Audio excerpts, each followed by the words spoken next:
สัตว์ก็វាជាស្រឡាញ់កូនស្រឡាញ់ប្រពន្ធដែរចុះហេតុអ្វីបុគ្គលរូបនេះធ្វើដល់ឋានៈនេះតារាសម្ដែងសឿនវិតាលាក់ទុកការឈឺចាប់រឿងរបស់ប្អូនស្រីបង្កើតដែលត្រូវស្វាមីធ្វើបាបទើបទម្រាំដាច់ចិត្តទម្លាយក្រោយជួបហេតុការណ៍អាក្រក់វិសកូនក្នុងផ្ទៃអស់ជីវិត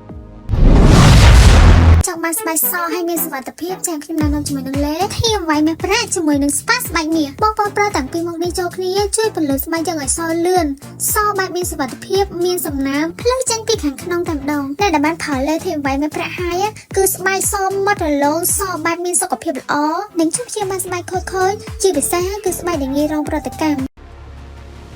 សំណេរដ៏កំសត់មួយបានកើតឡើងចេញពីតារាសម្ដែងលោកសឿនវិតាទម្រាំដែលលោកនឹងដាច់ចិត្តបង្ហោះចេញមកដោយធ្វើឲ្យមហាជនមានការភ្ញាក់ផ្អើលគឺលោកពោលថាសត្វក៏វាចេះស្រឡាញ់កូនស្រឡាញ់ប្រពន្ធចុះហេតុអ្វីបុគ្គលរូបនេះធ្វើដល់ឋានៈនេះវាធ្វើបាបប្រពន្ធរាល់ថ្ងៃសូម្បីតែកូនក្នុងផ្ទៃក៏មិនលើកលែងដែរសារមួយនេះព្រោះតែលោកមានការឈឺចាប់យ៉ាងខ្លាំងពេលដែលឃើញប្អូនស្រីពៅរបស់លោកត្រូវស្វាមីធ្វើបាបជីវិតស្ទើរតែស្មើនឹងសូន្យទៅហើយកាលពីថ្ងៃទី17 ខែមេសាឆ្នាំ2025ចាំនឹងថ្ងៃចូលឆ្នាំខ្មែរចុងក្រោយកាលពីពេលថ្មីកន្លងមកនេះតារាសម្ដែងលោកសឿនវិតាបានបង្ហោះសារមួយដោយលោកបានខំលាក់ទុកការឈឺចាប់របស់លោកពាក់ព័ន្ធទៅនឹងរឿងប្អូនស្រីបង្កើតត្រូវបានស្វាមីធ្វើបាបអស់រយៈពេល1ឆ្នាំទម្រាំនឹងដាច់ចិត្តទម្លាយចេញក្រោយប្អូនស្រីជួបហេតុការណ៍អាក្រក់ដែលស្វាមីធ្វើបាបវិសនឹងធ្វើឲ្យកូនក្នុងផ្ទៃអស់ជីវិតខណៈពេលដែលនាងចិត្តសម្រាប់កូនទៅទន្ទឹមនឹងផងដែរនោះលោកសឿនវិតាក៏បានបញ្ជាក់ថាស្វាមីរបស់ប្អូនស្រីរបស់លោកនោះដែលមានឈ្មោះថា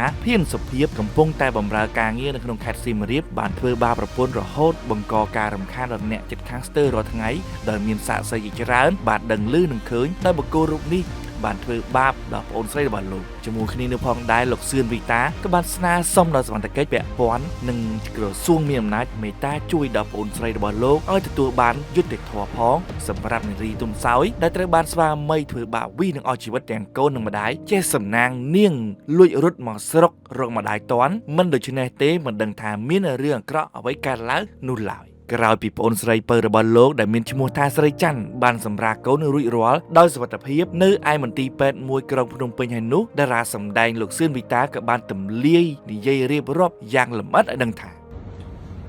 បាទសូមគោរពជំរាបសួរទៅដល់ពុកម៉ែបងប្អូនទាំងអស់ដែលបានshare វីដេអូរបស់ប្អូនស្រីរបស់ខ្ញុំកាលពីម្សិលមិញបាទហើយក៏សូមគោរពជំរាបសួរទៅដល់បងប្អូនខាង LP ខាងលោកពូបាទហើយនឹងវីដេអូនេះគឺសូមចិត្តទៅដល់សូមចិត្តបងប្អូនប្រជាពលរដ្ឋខ្មែរទាំងអស់ខ្ញុំចេញវីដេអូនេះគឺខ្ញុំមិនចង់ឲ្យបងប្អូនខ្មែរទាំងអស់និយាយពាក្យពេចន៍កន្លែងណាមិនសមរម្យទៅខាងក្រុមរបស់ខាងបងស្រីរបស់ខ្ញុំនឹងទេគាត់ស្រឡាញ់ខាងណាជារឿងរបស់គាត់ហើយខ្ញុំក៏មិនដែលសោកខ្ពើមអ្នកណាដែរវីដេអូនេះខ្ញុំសូមចិត្តបងប្អូនទាំងអស់គ្នាបាទខ្ញុំសូមទី1អ្វីដែលខ្ញុំបានផុសវីដេអូនេះទៅគឺខ្ញុំគ្រាន់តែចង់រកយុត្តិធម៌បងស្រីរបស់ខ្ញុំទេរយៈពេល6ខែនេះពេលដែលបុគ្គលឈ្មោះភាពហ្នឹង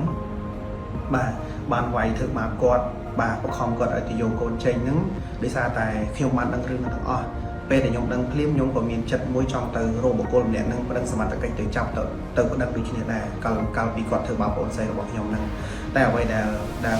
ខ្ញុំបានគិតនេះខ្ញុំគិតថាបើសិនជាខ្ញុំទៅធ្វើរឿងឯខុសខ្លាចគេធ្វើបាបបងខ្ញុំទី1ទី2ខ្ញុំគិតថាបងស្រីរបស់ខ្ញុំកំពុងតែទម្ងន់ហើយលោកគាត់គិតអីមិនល្អគាត់បាក់ទឹកចិត្តអីចឹងទៅនៅមួយបងស្រីរបស់ខ្ញុំគាត់មានបន្ទុកច្រើនគាត់ត្រូវធ្វើការផងគាត់ត្រូវរលរកាក់ដើម្បីបង់គេសងគេផងព្រោះគាត់ជាពេលលុយគេដែរ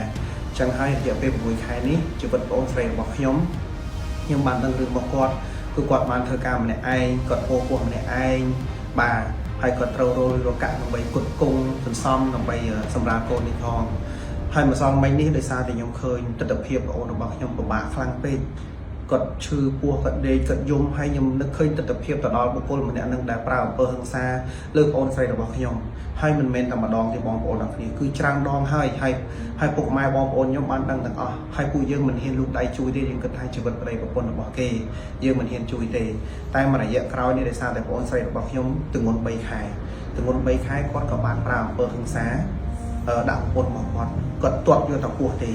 បាទហេតុផលដែលគាត់ប្រើអំពើហិង្សាហ្នឹងគាត់បានឲ្យប្អូនស្រីរបស់ខ្ញុំហ្នឹងទៅយកកូនចេញគាត់បានណាត់ពេទ្យណាត់អីទាំងអស់ហើយប្អូនខ្ញុំមិនព្រមយកចេញទេហើយគាត់ក៏វាយធ្វើបាបប្អូនរបស់ខ្ញុំបាទ ហើយម្ដងណាហ្នឹងគឺបានវាយបងខ្ញុំលើម៉ូតូផងអូសបងខ្ញុំចូលក្នុងបន្ទប់ផងយកមុខឃ្លុបការពារហ្នឹងវាយបងខ្ញុំវាយលង្ហត់ខ្លួនឯងណាវាយលង្ហត់ហើយអត់អាណិតបងខ្ញុំទេចឹងហើយអ្វីដែលខ្ញុំចង់បាននេះគឺខ្ញុំមិនចង់ប្តឹងផ្ដាល់ដើម្បីទារសំណងអីទាំងអស់គឺខ្ញុំចង់ឲ្យតែផ្លូវច្បាប់បាទរកវិធានការដើម្បីដាក់ច្បាប់ដាក់ទោសទៅដល់បុគ្គលដែលប្រើអំពើហិង្សាមើលលើបងប្អូនរបស់ខ្ញុំតែប៉ុណ្្នឹងទេហើយវីដេអូនេះពេលខ្ញុំបានshareពីបុគ្គលឈ្មោះភាពហ្នឹងក៏មានបងប្អូនមហាជនជាច្រើនបានខមមិនពាក្យពេចន៍មិនសមរម្យឬក៏អារម្មណ៍មួយគាត់ថាពាក្យគាត់ទៅខាង LDP ខាងលោកពូតាមពិតទៅខ្ញុំសូមចិត្តបងប្អូនថាខ្ញុំសូមនិយាយតែបុគ្គលខាងលោកពូខាងអីនេះក៏សិតតែជាមនុស្សល្អទេអញ្ចឹងហើយខ្ញុំសូមចិត្តបងប្អូនទៅយើងខ្មែរដូចគ្នាទេកុំប៉ះពាល់អីការពូគាត់អូនស្រីរបស់ខ្ញុំគឺគាត់នៅខាងនឹងមែនតែគាត់មិនដែលទៅធ្វើអីរឿងមិនល្អទេហើយការដែលខ្ញុំចេញវីដេអូនេះគឺខ្ញុំសូមទៅដល់បងប្អូនខាងលោកពូខាងបងប្អូន LDP ទាំងអស់បាទហើយបន្តិចទៀតខ្ញុំនឹងផុសតាំងនឹងពាក្យសម្ដីអូនស្រីរបស់ខ្ញុំបាទដែលបាននិយាយស្អីខ្លះប្រាប់ខ្ញុំនឹងផុសទៅហើយខ្ញុំនឹងរកយុត្តិធម៌ឲ្យមនុស្សស្រីដែលជួបបញ្ហាដែលជួបការប្រើអំពើហិង្សាបាទខ្ញុំនឹងធ្វើរឿងហ្នឹងបាទដោយសារតែបងប្អូនរបស់ខ្ញុំរកយុត្តិធម៌ខ្លាំងណាស់ហើយចាប់ពីពេលនេះទៅខ្ញុំហ៊ាននិយាយថាបងប្អូនរបស់ខ្ញុំជាមួយនឹងអតីតរបស់គាត់អត់មានពាក្យព័ន្ធនឹងគ្នាទេមិនខ្ញុំក៏បានសួរគាត់ថាហើយគិតច្បាស់នៅគាត់ថាគាត់អត់ទេគាត់អត់មានត្រូវតំណែងទៀតទេព្រោះវាយធ្វើបាបគាត់ច្រើនដងហើយអញ្ចឹងណាអញ្ចឹងហើយវីដេអូនេះខ្ញុំចេញមកទីមួយចង់សូមចិត្តបងប្អូនកុំឲ្យប៉ះពាល់ទៅខាងណាអីសូមឲ្យតែបងប្អូនទាំងគ្នានឹងនិយាយទៅបុគ្គលបានហើយបាទទោះបីជាខ្ញុំមិនមែនជាបាក់ខាងលោកពូខាង LDP ឬខាងណាទេខ្ញុំសូមថាខ្ញុំអត់សូមអត់ប៉ះពាល់ឲ្យខាងណាទេខ្ញុំសូមតែយកអំពើល្អដែលខ្ញុំមានមកធ្វើមកចែកម្លែកតែប៉ុណ្្នឹងទេបាទខ្ញុំសូមធ្វើតែរឿងល្អសម្រាប់សង្គមរបស់ខ្ញុំសម្រាប់ប្រជាពលរដ្ឋ